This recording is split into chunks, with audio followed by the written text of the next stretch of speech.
Welcome to the PA Books podcast. PA Books is a production of PCN, the Pennsylvania Cable Network. This program features interviews with authors of books on Pennsylvania people, history, sports, business, nature, and politics. We hope you enjoy this podcast.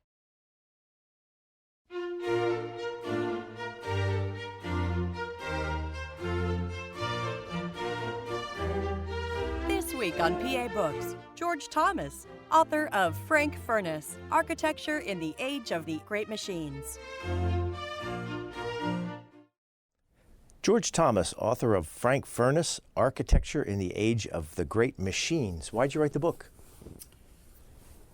Well, it's a long story, and it takes me back 46 years when Evan Turner, who was the director of the Art Museum here in Philadelphia, asked me to do the research for the catalog that was going to be accompanying an exhibit on Furness. It was the first major look at Furness in Philadelphia.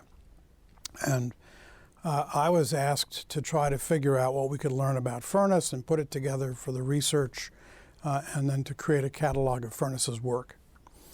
And when we began this project, Furness was known for about 40 pretty incredible buildings, and everybody assumed that he was just some sort of wild maniac. And I was a graduate student in art history at Penn at that point, and I was using the new computerized databases and systems that got me into different sources, and I'm discovering that there are all sorts of resources that no one's ever looked at. And I took Furness from 40 buildings to 550 buildings. And in the process, I transformed his reputation. That instead of being this wild man, Furness clearly was serving an important need that Philadelphia businessmen approved of enough to hire him. Because my theory is that architects aren't hired by clients to make the client look bad. And Furness was obviously getting the major plum jobs, the major institutions, the major banks, the major houses. He means something, and he's hired by all these people. We now have him up to 750 buildings.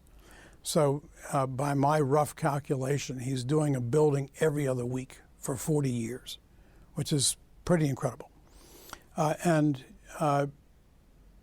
What I was trying to get at here, and what I think I've finally figured out, is why Frank Furness was able to do what Frank Furness did. In that sense, I am really redefining the history of the modern movement in architecture because I'm putting Furness at the very beginning. He's the foundation stone out of which modern architecture comes. And equally critically, I'm providing a theoretical frame to understand what he was doing, what he was about. And the frame is the world of the men that hired him, who are industrial designers, machine tool makers, locomotive builders, engineers, the people who are engaged in the modern world, who don't look to precedent and history as the model, and who free Furness to use the new tools and the materials of the industrial age. What was amazing was once I changed my slant from looking at Furness as aesthetics and architecture to instead aesthetics and machine design, I found an entire literature that began to explain Frank Furness. That Furness and his clients are part of a cluster working here in Philly, redesigning the nature of the machine. The machine in America in the 1850s is usually painted red or green with gold detail, and it has classical columns, and they look like little buildings, and they're very cute. But the Philadelphia guys basically say, no, that's all extraneous. It gets in the way. It catches on things. It makes the machines more dangerous.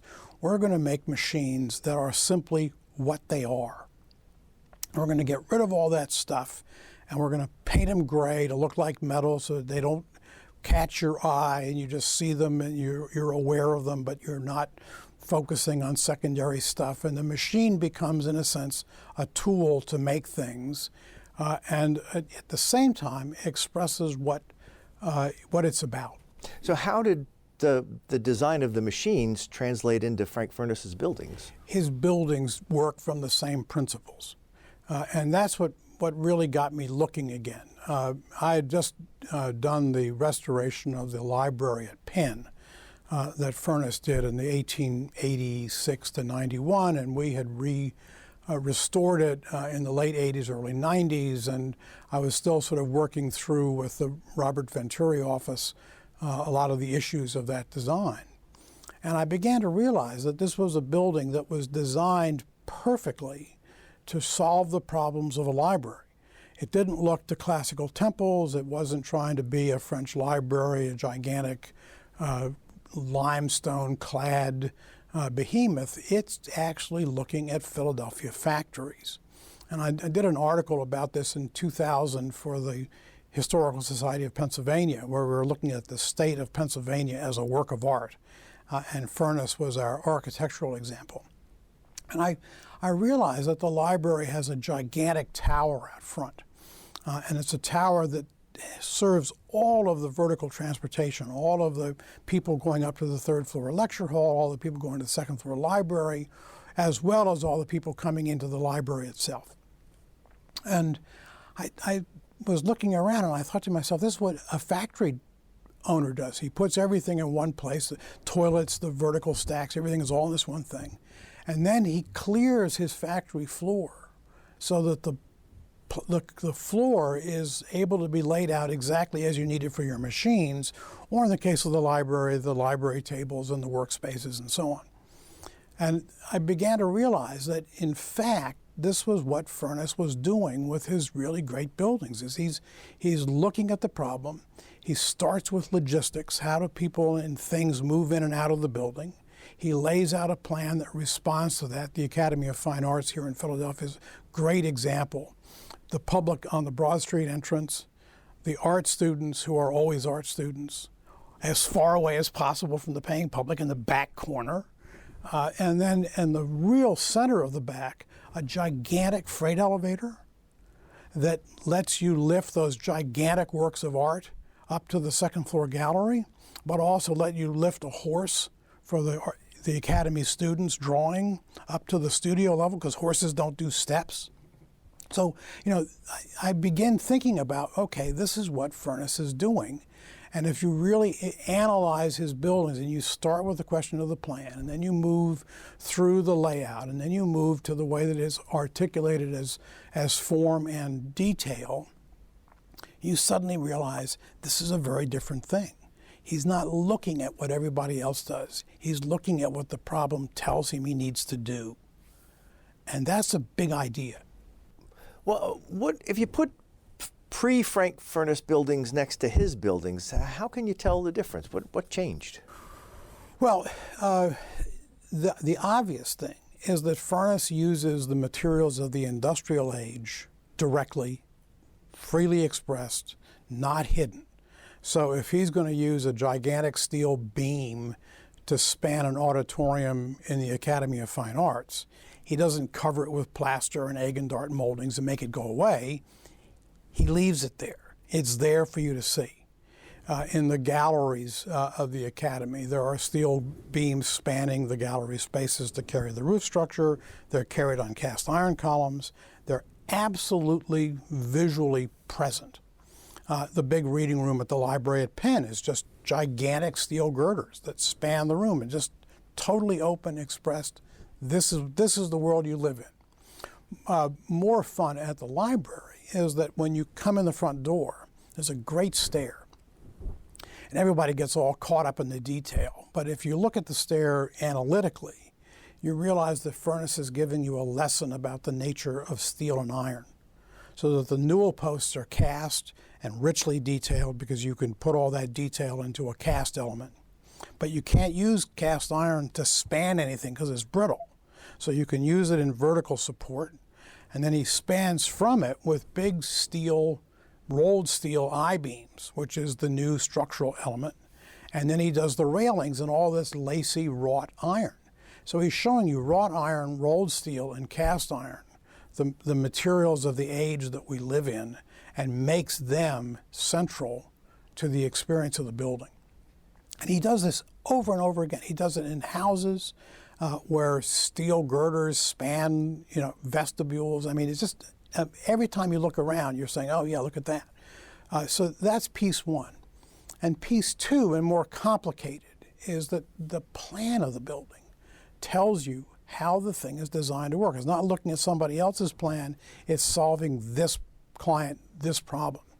And when you begin to see that, all of those things come together, and then Furness gives it the facade that everybody says, oh yeah, that's a Frank Furness. But it's these other base elements, these internal logical pieces that make the thing. That is where he begins and what tells you that there's a different idea at work here. So how far deep down into the building did he reach to get his design elements? I mean, if you were in a bathroom there, would you recognize the way the bathroom was laid out? Or yeah, the hallways? You could.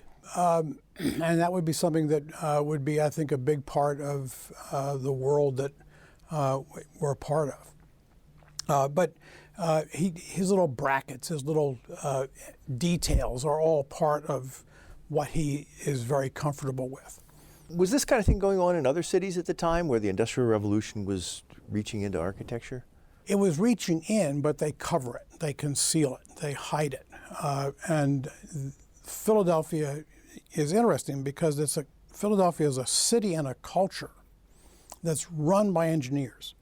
The central cultural organization of Philadelphia is the Franklin Institute.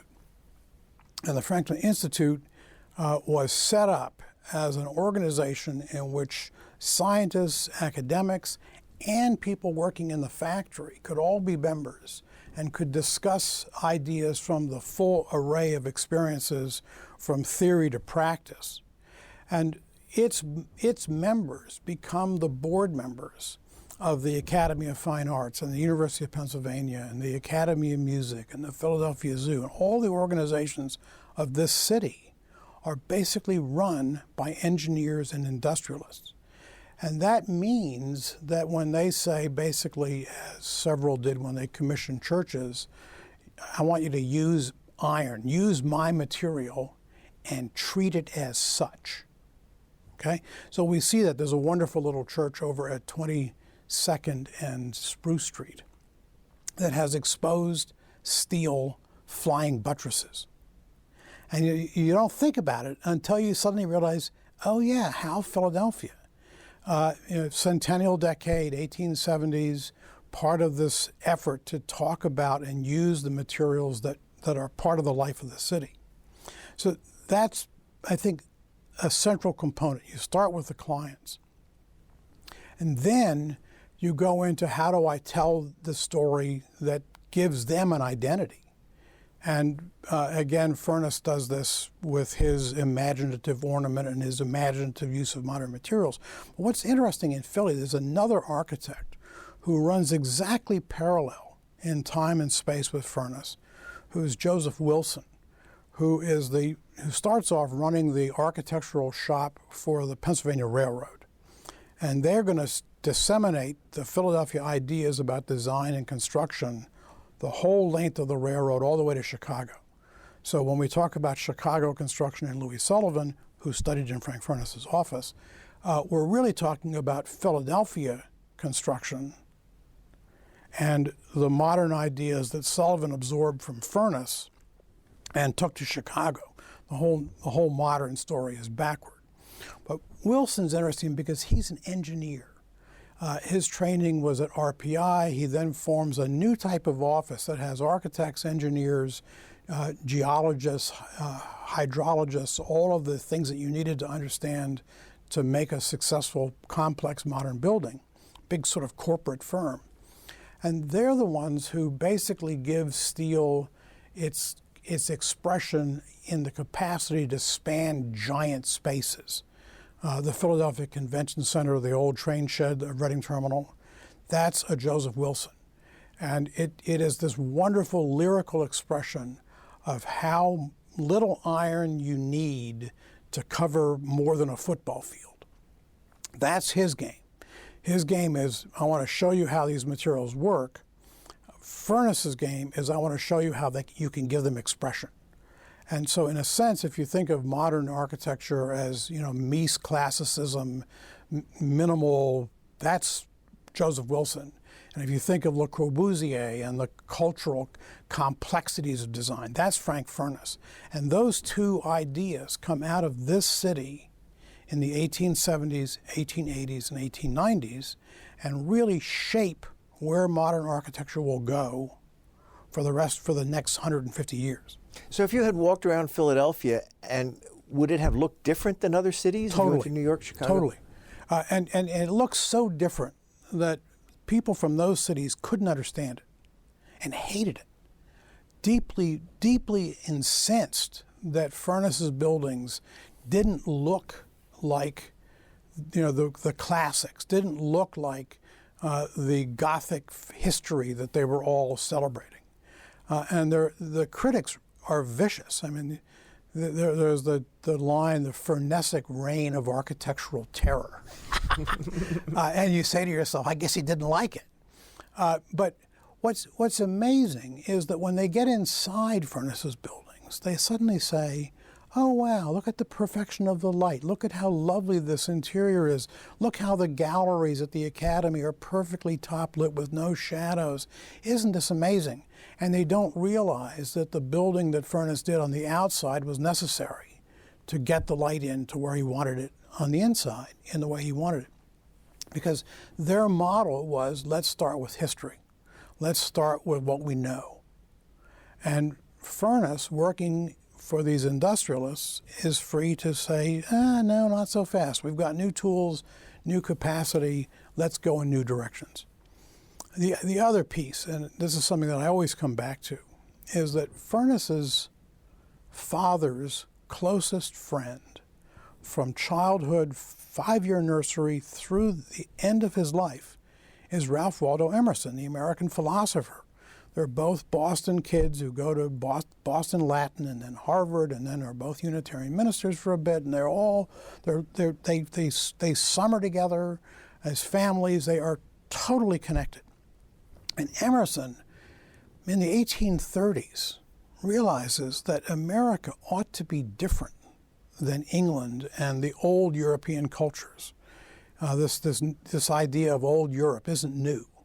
And Emerson is saying, turn your back on the past, forget Europe, make your art out of the locomotives and the steam engines and the machinery and the nature that is part of the world you live in.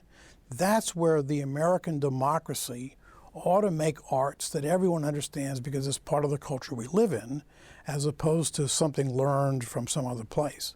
And Furness hears those ideas all through his childhood. And his father, when he lectures to the AIA, uses similar ideas. And Frank is, as a minister says, myself, I'm also a preacher's kid. And I know that I would once in a while hear a line in a sermon of my father's and say, oh yeah, that makes sense. And Frank, I think, actually would sit back once in a while and say, oh yeah, okay, I can do that. So architecture critics, you use the phrase, we're seeing him as a violent destroyer of time-established norms, yeah, as opposed to architecture critics saying, hey, here's something new. Exactly. Because, again, architecture is a cultural narrative, and it's something that we learn about as history. We write books about it, and we do all sorts of things that are designed to put it into a frame of understanding. And the usual way we get at it is, what are the prototypes? What are the sources? And Furness isn't looking at that. Furness is ignoring that. Furness is initially sort of juxtaposing lots of stuff from other things onto buildings, and then as he figures out what he's doing, he is able to start from the plan, express the plan, make the building be what it is. And they don't get it at all. But because his clients do get it. How are his clients ahead of the architecture critics? Because they're engineers. They don't care. They've never read an article about architecture. This isn't who they are. They are looking at how they make machines. The frustrating thing with this book, we had a big battle over the title. There's an architectural historian from Los Angeles who originally came over from Great Britain named Rayner Banham. And he wrote a major book that we all read, Theory of Architecture and Design in the First Machine Age. He's talking about the 1920s. And I wanted to call this Frank Furness Architecture in the First Machine Age, meaning the 1870s. And I couldn't do that because I just felt it would be too unfair to Banham and people wouldn't understand what I was talking about. But that's really the point, is that Furness is working in a city that has a different visual culture. The problem for Philly was that we didn't have the media that told the story. So the first American major architectural publications come out of Boston, Old History, Harvard, the boys, giving you the sort of standard cultural narrative. Furness makes it into the 1876, the first year of the American Architect, and is never published again. Then architectural volumes, publications moved to New York. And New York is much more looking at fashion in Paris and French design. But they're not interested in the new particularly. That's not their thing. And so, in a sense, he doesn't have a cultural voice that can defend him. And the people that come down from other cities and look at his work just can't understand it. What's interesting, however, is that the folks in Chicago got it, and they continued to publish him, because Chicago is also a new culture. Chicago is run by people who are interested in logistics. The big catalog companies that are building the gigantic warehouses that they're going to distribute, Montgomery Ward stuff and Sears Roebuck and they're all out there. They have a different worldview, and it's one that's pretty close to the Philadelphia worldview. So Furness is understandable from Philly to Pittsburgh to Cleveland to Chicago, and he works basically along the Pennsylvania Railroad all the way out there. And his pupils do the same, and there's a real vocabulary. Everybody gets it. The Inland Architect, which is the Chicago magazine, publishes Furness on a regular basis because he's part of the world. But to me, what's important about Furness is not only what he achieves, but what the people he educates, the people he trains. Because in every way, what we think of as modern architecture in America comes out of his office. That Furness teaches in Philadelphia. Will Price, who does the great Atlantic City reinforced concrete hotels, the Traymore and the Marlboro Blenheim, and then railroad stations all the way to Chicago, and has a satellite office in Indianapolis, which is an industrial center. The industrial culture and Will Price and Frank Furness are all together. And you mentioned Louis Sullivan. And then Sullivan is in his office, and Sullivan, of course, has that kid, Frank Lloyd Wright, in his office. And when Wright is designing Beth Shalom Synagogue up in Elkins Park, he comes to Philadelphia and tells stories about what he remembers about Frank Furness, who had visited the Sullivan office in the 1890s, and he was this dramatic, charismatic figure that Wright remembered, just like it was the day before. And if you look at Beth Shalom and you look at the spiky roof and the expression of the new materials and all that stuff, it's a Frank Furness grandchild. And he looked at the library at Penn, which Penn was about to tear down, and says, it's the work of an artist. And at that point, the dean at Penn says, ooh, can't tear that down. Well, you mentioned there's something like 750 of his buildings that you've discovered. How many of them are still standing? Probably 250 or 300. So actually a lot. What's interesting is, in a way, he's like Antonio Gaudi in Barcelona. That when you look at Barcelona, you go to see Gaudi, and you say, wow, this is great stuff. Furness's buildings tell the same type of story for Philadelphia 20 years earlier. and covering the beginnings of the Victorian world that Gaudi comes out of. My guess is that a number of those Spanish architects actually came to the Centennial, saw what Furness was doing, took it back to Spain as part of what they're doing in the 1880s and 90s. But even with the losses, and we've lost, and the National Park Service took out, 6 or 7 major furnace banks downtown, and obviously we've demolished Broad Street Station and the arcade building that connected to it by a bridge across Market, and all of those things are gone. But nonetheless, if you lay out just the sequence of furnace projects that exist in his most spectacular mode, there's enough that you could see the city and say, wow, this is a place of innovation and creativity. What would he have been like to be around? He was loved by men. He was a guy's guy. He had been he was the cut up in his studies in New York. He went into the cavalry during the Civil War and became a military hero. Won the Medal of Honor for. Was at Gettysburg? No, he was at Gettysburg, and he designed their monument for his troop there.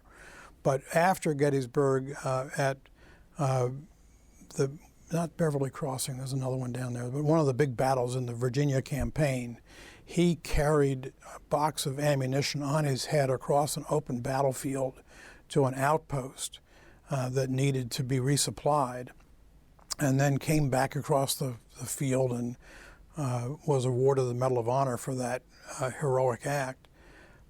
He swore a blue streak.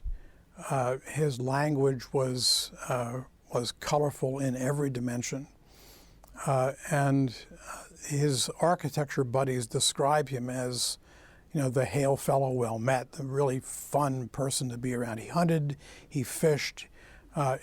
One of his big early projects was a house for Teddy Roosevelt's father in New York, and Frank then later hunted and fished with Teddy in the West. They formed the Boone and Crockett Club to give Teddy a national platform, conservation and hunting. And Frank was one of the first members of that organization. So in that sense, he's a guy's guy. I suspect in the 21st century there would be some distress over probably the way he acted, but he was colorful in every way. How was he as a businessman? A little loose, I think is the word. Jobs came in, he spent the money. And there are stories about the office, struggling to get by, borrowing from the banks and from his family. And all of those, I think, are part of whenever there was a downturn. Whenever there's an economic downturn in America, architecture gets really sick. And Furness lived through several of those downturns. And his tendency was to always assume there was a new job tomorrow. And he didn't do what those of us who have run businesses learn to do, which is to say, wow, things are getting tight, I've got to lay people off now. Furness didn't do that. And that would stretch him to the point that he needed help. But on the other hand, he ran a successful practice that spanned from Georgia to Minnesota to Maine. And his clients hired him over and over and over again. So in that sense, he was someone that they all liked working with. Now, his company was Furness and Hewitt. Well, it started as Fraser, his teacher, Furness and Hewitt. And then Furness and Hewitt ditched Fraser while the academy job came up, and Fraser was in Washington looking for work, and they entered the academy project without him. Not a nice thing. And then Furness and Hewitt split while the academy job was going on, because Furness was clearly going in directions that Hewitt was not comfortable with. And then Frank ran it as his own business, just Frank Furness, until he hooked up with one of his draftsmen who was really well connected in the main line, Allen Evans, so he became Furness and Evans. And then in the 1880s, they added and Company, and that became the firm that continued all the way into the 1930s. But it's always Furness's instrument. He's the lead designer, he's the lead thinker. When there's something new, he's on it. When there's something sort of standard, a kid in the office will get to do it. But he's really the man. Now, the difference between architecture and other arts is that if you want to do an oil painting, that's one thing. Right. But to be an architect, you have to persuade somebody to let you build a building for them. And they have to put real money into it. So how do you get started? How did he get somebody to trust him to do the first building in this new style? He got people to trust him because he was connected. His father, as the Unitarian minister, with connections within his own congregation. When the Unitarians in Germantown wanted a little church, Frank was the logical guy to do the little church. And his brother marries the sister of a major Philadelphia industrialist. And when he wants a new house on Rittenhouse Square, Frank does it. So the early projects are often about people he knew. But once he got rolling, people came to him because he gave them something that stood out. The amazing group were his banks on Chestnut Street. Banks in 1870 were all the same. They offered the same services. They were individual banks. You couldn't say, oh, it's more convenient for me to bank out here on the main line with the bank downtown. There was one bank downtown and a different bank on the main line. So every bank, in a sense, has to get your attention. And Furness's banks got your attention.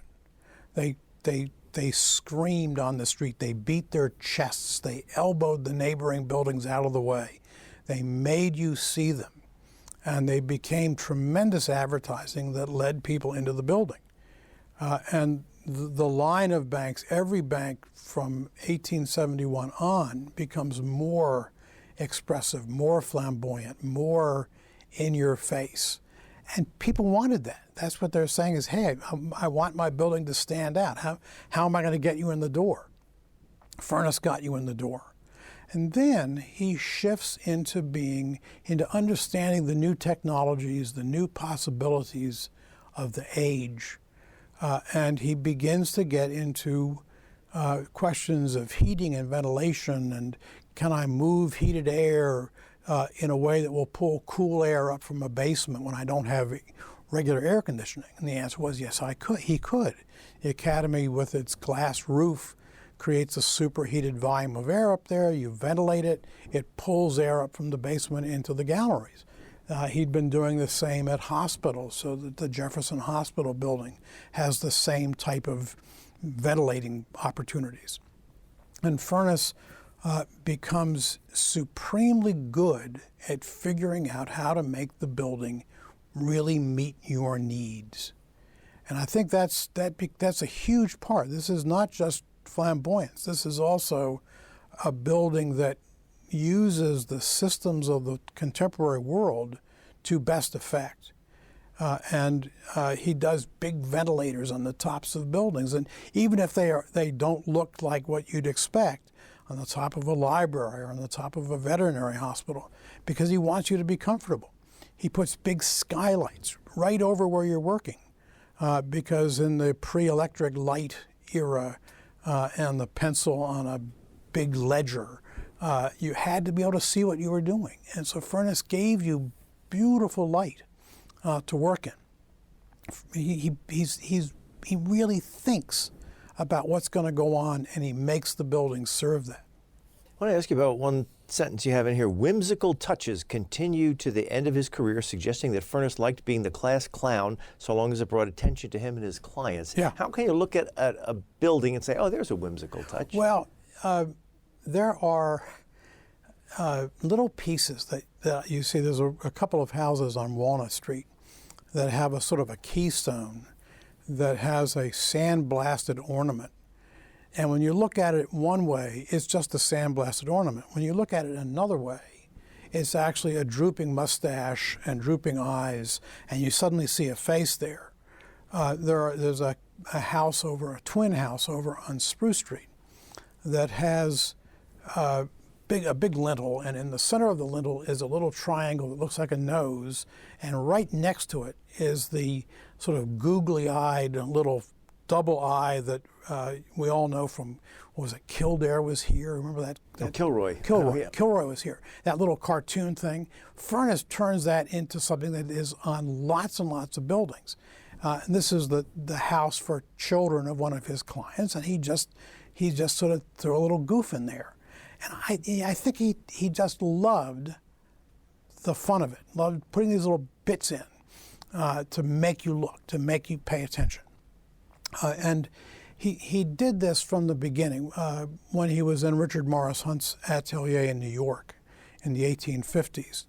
There are wonderful stories of him caricaturing everybody in the class, and they're all giggling and chuckling, and then suddenly they stop, and Furness keeps on drawing, oblivious to the fact that Hunt has come into the room. And Hunt is basically sort of looking aghast, and then sees the humor, and then has Furness caricature him. And so this is actually a family art. His father, William Henry Furness, the Unitarian minister, was a known and noted caricaturist. And then Frank continued it both in his buildings and also in very unflattering drawings. There's a wonderful book of his drawings that, instead of saying to be destroyed on my death, it says to be opened on my death.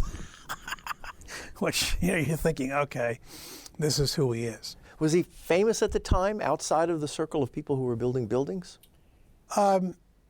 He was wildly famous in the Centennial decade. People came to Philadelphia, saw the Centennial, saw. He designed a lot of the Centennial Exposition buildings? Some of the buildings there, but mainly his stuff was all over the city. He did the Brazilian Pavilion, which was this fabulous piece of flamboyant design in the main Centennial Hall. But they were all Wilson brothers. They were all, the systems guys using systems to make inexpensive buildings. But by the time the Centennial happened, the Academy of Fine Arts was built, 5 or 6 of his big banks on Chestnut Street were built, a number of his houses are built, and he's the show. And when people describe Philadelphia architecture in the American Architect and Building News, they say that the really important influence is this new guy, Furness. By the 80s, he's being ignored, except that you see his buildings here being imitated in Kansas City and Salem, Oregon. So people are seeing his banks and saying, wow, that's kind of cool. I can do that. No one will know that I got it in Philly when I take it out to Kansas City. But people will notice it. And so that piece continued. And there's a long discussion in the 80s about the Furnessic design, about the fact that he has his own style, his own manner. In Philly, that's good because people accept it. And out of town, it's the Furnessic reign of architectural terror. So it's not good. And then by the time he dies in 1912, he's almost forgotten. He's described as an architect and Medal of Honor winner. And they're really much more interested in his Civil War heroics than they are in his design. We should talk about a couple of the buildings that you mentioned earlier. And the one that you focus on in the book a lot is the Pennsylvania Academy of Fine Arts, which is still standing. Yep. What's significant about that? How did he get the job? Well, that was, it's one of those, again, interesting situations. He was up against a group of architects, all of whom had connections to the board of the Academy. And Furness had a connection to the board as well. His brother-in-law was in charge of the building committee. But the real answer to the Academy job is that he and Hewitt figured out how to do what the Academy wanted. They wanted, on the first floor, North Light studios that would give you that nice even illumination that artists liked in their workshops. And upstairs, they wanted blank walls with a skylit roof to let the light in for the galleries without having art or light in your eye as you're looking at the art. And Furness figures out how to make that possible. Because the big problem is if I have a wall along the street, I have a glass roof above it, how do I carry the wall above the glass roof? And the usual method would have been a big arcade of stone or brick, which would carry the upper level, but it would block all the light coming into the studio. And Furness figures out how to do basically a big steel truss sitting on the fin walls between the studios that carries the gallery level and doesn't interrupt the light at all. And that brilliant piece of contemporary design was the thing that really made them say, wow, this is the building for us, and they selected his design. That's a building that is about to get a second round of restoration. I did the restoration on it back in the 70s, and they're now going to do some of the things that we didn't have the money for in the 70s. But it is the building to see. If you want to see an early Furness, that's the building. And then the other really great building that we'd restored in the late 80s, early 90s with Venturi Scott Brown is the library at Penn, which is the next round of his ideas and tells the story of how a modern library ought to be formed, shaped, and work. And the wonderful thing was that when we did the restoration of that building, it turned right back into an absolutely fabulous library to work in. It was as good as ever, and it is the most popular place to work on the Penn campus. At exam time, you can't get a seat. So that's a pretty neat thing. And then there are houses scattered around. Rittenhouse Square has 15 or 20 of his houses. And if you walk around and look, you'll see the Hockley house and the funny twin house with the googly eyes for the Fraser kids, and there's a wonderful house on Rittenhouse Square, and they're scattered all through, and you begin to say, oh yeah, there's another one. So he did private houses for individuals? He did lots of private houses. He was, country houses, resort houses, houses in Maine, houses in Cumberland Island in Georgia, everywhere. Was he expensive? He can't have been that expensive. He did a level of design and detail, particularly in the 70s stuff, in which he designed the stencil patterns for the ceilings and the paneling for the rooms with cutout details, and dining rooms with lobsters and bunnies in the paneling to tell you that we're here to eat things. And furniture, there's an amazing table down at the High Museum in Atlanta that came from the Roosevelt House in New York that has giant stork heads spearing frogs as the legs for the table. I mean, it's incredible levels of effort and detail. And they all hired him to do it. So. Now, you mentioned if you want to see early Furness style, Pennsylvania Academy of Fine Arts, so can you look at buildings and see how his style evolved? Oh, absolutely. Because he does change. The early ones are, violently colored, sort of red, white, and blue flags. I mean, the Academy is red, white, and purple with then enameled panels and ornament overhead. And it is just as an amazing array of colors and materials that you can imagine. The library is on the outside. The library at Penn is just all red. Everything's red. It was one of those funny things that when we were working on the restoration, Penn had gone to what we call the single bucket theory of paint, that the dorms were all limestone trim, so they did limestone paint for the windows, and at the library they just used the tan limestone paint for the library. It looked wrong. The library was red sandstone, red brick, red terracotta, red tile roof, red copper, and when we did paint analysis and scraped down on the paint, we got down to red paint. So the whole thing was basically, if you think of your Sherlock Holmes, it was a study in scarlet. And it was designed, it pulled things together, that Furness is much more interested in the volumes and what they tell you than in the surface manipulation. And so that's a classic building from, the late 1880s.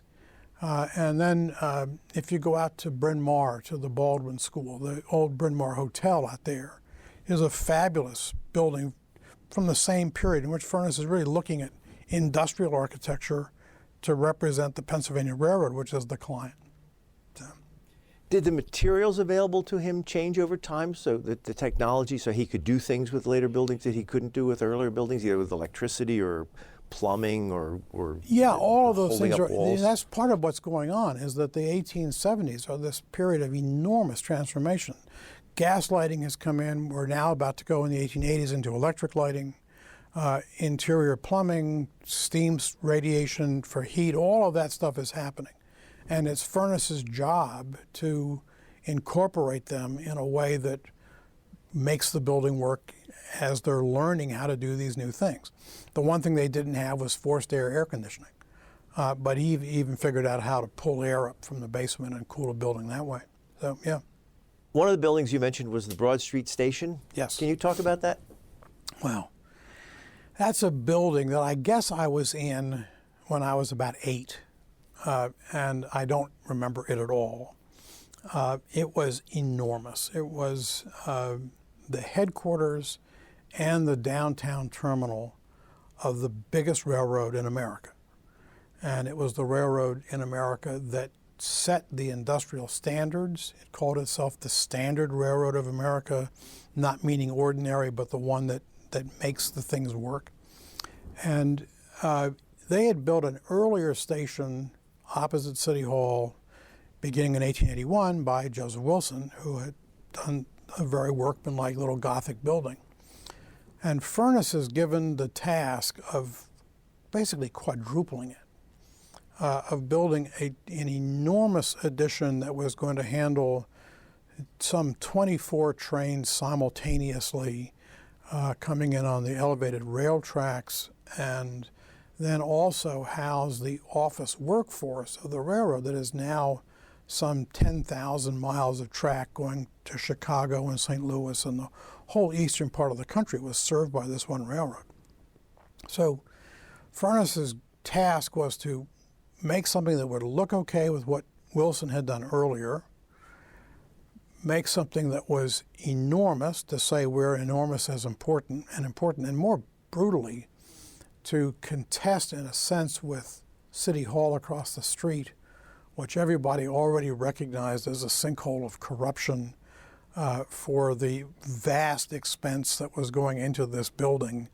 And so that's all marble. Furnaces is industrial brick and terracotta, the materials of the industrial age. How did the size of the Broad Street Terminal compare to the size of City Hall?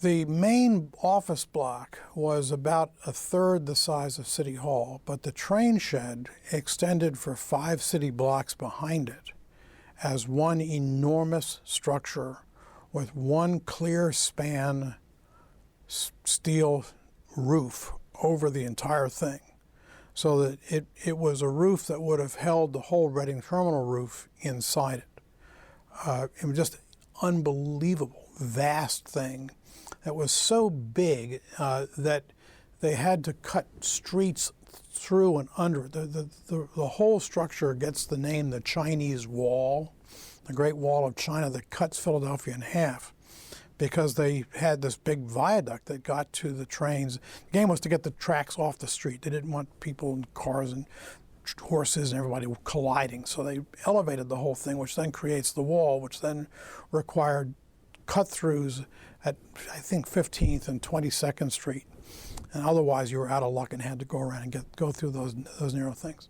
But the building was gargantuan. And what's fun about it is that it was also,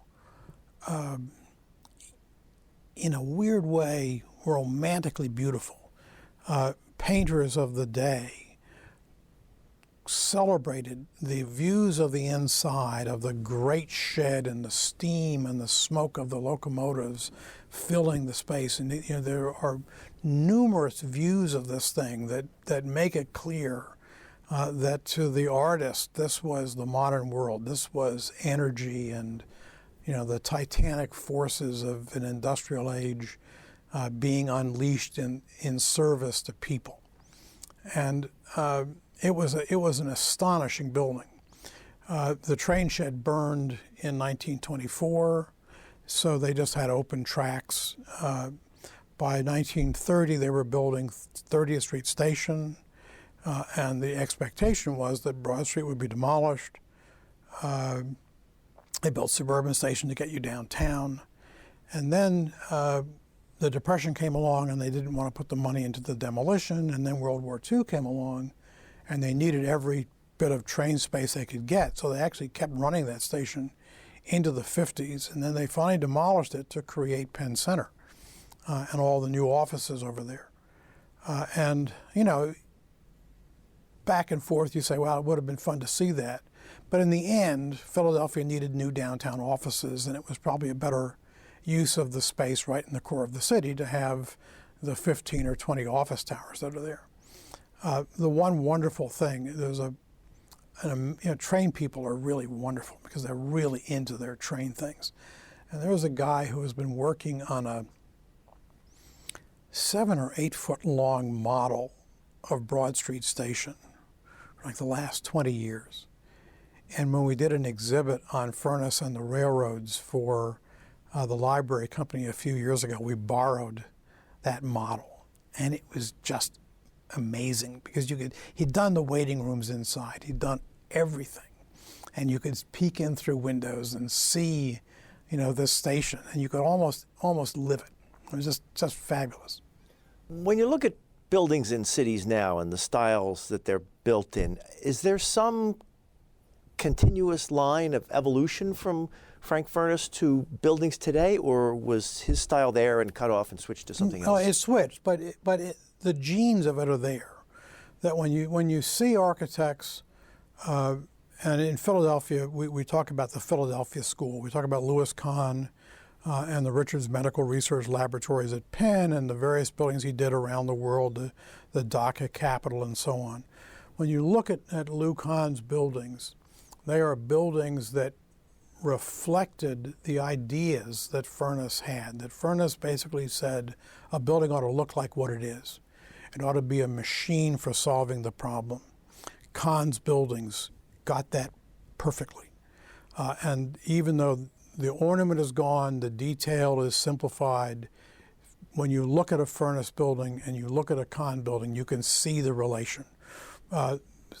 Mitchell Jergala, who did the wonderful United Fund building on the Parkway, clearly we're looking at Furness and understanding what he was about.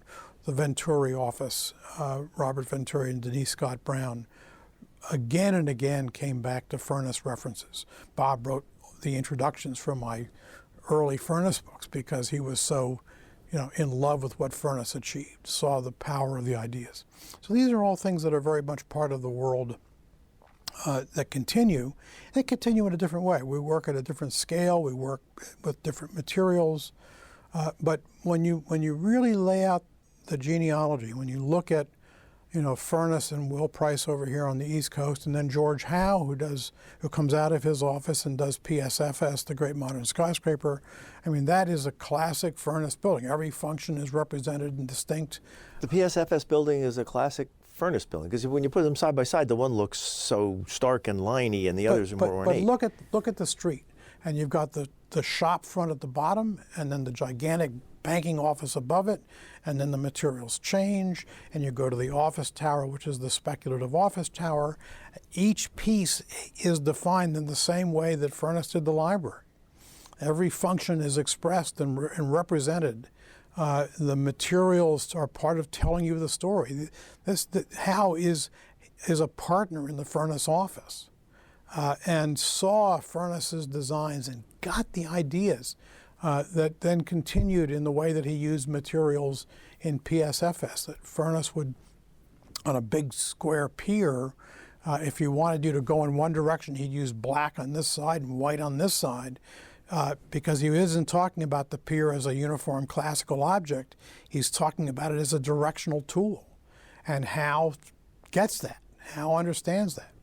So these ideas pass through, they change with new understandings of design, but Furness is at the core of the best work that's still being done. You did an entire book on the Pennsylvania Academy of Fine Arts? I did. That came out last year, and in that book I call it First Modern, and argue that the Academy is in fact truly the first modern building to work from logistics as the basis of the design, to incorporate the new materials of the industrial age, to design a building that was flexible and adaptable, and that still 140 years later is a superb art school. And it was my sense that, we all got sort of used to it, but nobody asked the question, why is it important? The answer is it's important because it unleashed the world of now. And Sullivan is in the office as that building is going on, and a lot of what Sullivan took from Furness, you see in Chicago, bits and pieces of the Academy all over the place. So much fun. Did architecture critics ever warm up to Frank Furness? They did. They first of all did as someone in conflict. The romantic hero, rejecting the normative world, which they all wanted to be in the 60s. And then when we did the big exhibit at the Art Museum in 73 actually was the exhibit, they began to see him in a much broader way because we introduced the public to the entire range of his work, and they saw him as more than just the class clown. And now he is one of the icons of American architecture. When they did sheets of great American buildings, the Academy is one of the 4 great American buildings that gets its own sheet. So we've had an effect. You said this is your 4th book on Frank Furness? Yes, tragically. But I'm hoping it's the last. Frank has led me on a merry chase, but the fun of it has been that he's made me look and finally understand the architectural culture of Philadelphia. And once that happened, I was able to see him in a new way. Well, we are out of time. We've been speaking with George Thomas. He is the author of this book, Frank Furness, Architecture in the Age of the Great Machines. Thank you very much. My pleasure. You've been listening to a podcast of PA Books, a production of PCN, the Pennsylvania Cable Network. Full episodes of PA Books, as well as other PCN programs, are available to stream with the PCN app. Visit PCNTV.com or the App Store for details. Like us on Facebook.